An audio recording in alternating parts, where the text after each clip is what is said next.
Продолжувањето на проектот Стандард за подобрување на условите за работа во касарните беше цел на денешната посета на министерот за одбрана Фатмир Бесими во Тетовската касарна. За трансформацијата на армијата на Република Македонија и за развојот на нејзините способности на министерот му реферираа началникот на генерал-штабот на АРМА Горан Чекотевски и Здружената оперативна команда. Светската економска криза се одрази и врз македонската одбрана.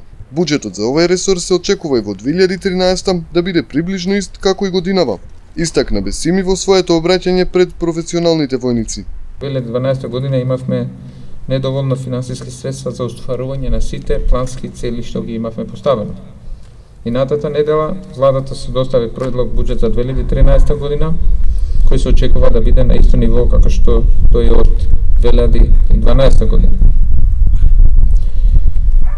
Ние направивме се, како Министерство за одбрана, како Генералштаб, во поставување на буџетот на одбрана согласно потребите што се зацртани, но на жалост проекциите за економскиот развој за 2013 година не ни оставија доволен простор тие зацртани потреби сите да се постават во буџетот.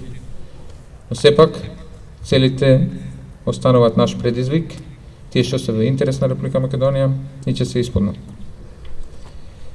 Покрај овие предизвици што ги имавме оваа година, 2012 година, искористам прилика со вас да споделам дел од тоа што ние како раководство во Министерството за одбрана и Генералштабот се соочувавме и постигнавме.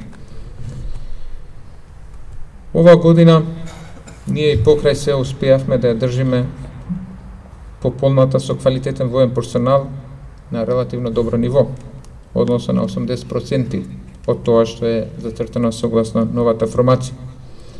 Исто така да ја отствариме планираната обука и да дадеме значаен придонес за меѓународните мировни мисии.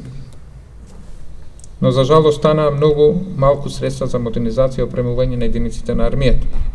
Сепак, ми е задоволство што веќе дел од униформите е стигната, од новите униформи е во тек постапката за останатиот дел униформите, за останатиот дел од армијата.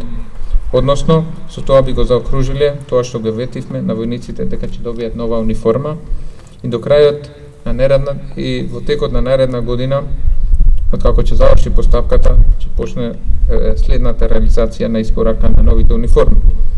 Тоа што сакам исто така да ви соопштам, драги војници, дека до крајот на оваа година ќе се напават и чизмите за војници, а во исто време се работи на реновирање на дел од касарните за подобрување на условите за работа.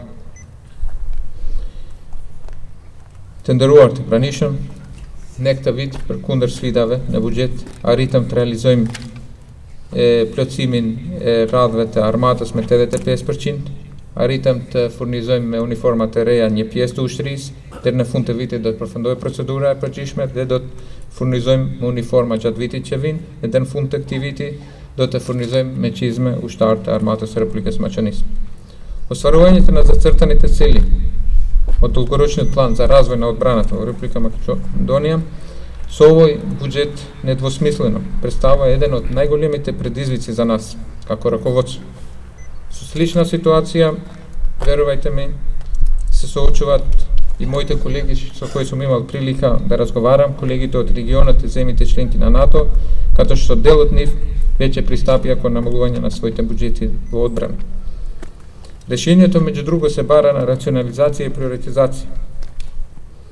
Во рамки на НАТО веќе се промовира така наречениот концепт Smart Defense или паметна или интелигентна одбрана, со која се гледа на три принципи на специализација, приоритизација и мултинационални решенија.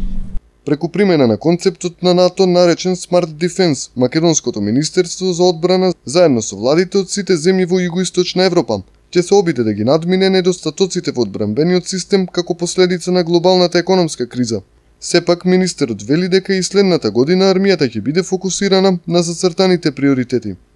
Одржување на оперативна готовност на армијата, одржување на пополната на командите и единиците на армијата на Република Македонија со квалитетен и воен персонал на ниво на околу 85-90%, афирмирање на правичната застапеност и еднаквите можности, спроведување на планираната колективна и индивидуална обука, подготовка на декларираните единици на учество на операции предводени од НАТО, Европска унија, Обединените нации, придонес во меѓународни мировни операции, интеграција во НАТО и интензивирање на меѓународната соработка. Република Македонија и понатаму останува дел од меѓународните мисии за поддршка на безбедноста, каде се соочуваат со опасностите кои воените и мировни мисии ги носат. За среќа, при денешниот напад на база во Кабул, ниеден од македонските војници не бил повреден. Според денешните информации имало напад врз базата, меѓутоа во близина на базата, со што сите наши војници и контингенти се во ред, нивното здравје, нивната безбедност е во ред. Имавме прилика со началникот да слушаме непосредно со командантот и со националниот представник во Кабул, кои ни потврдија дека тие се во одлична состојба и подготвени во својата задача. На крајот од посетата војниците имаа можност за поставување прашања, на кои одговараа министерот за одбрана и началникот на генералштабот на армијата во Република Македонија.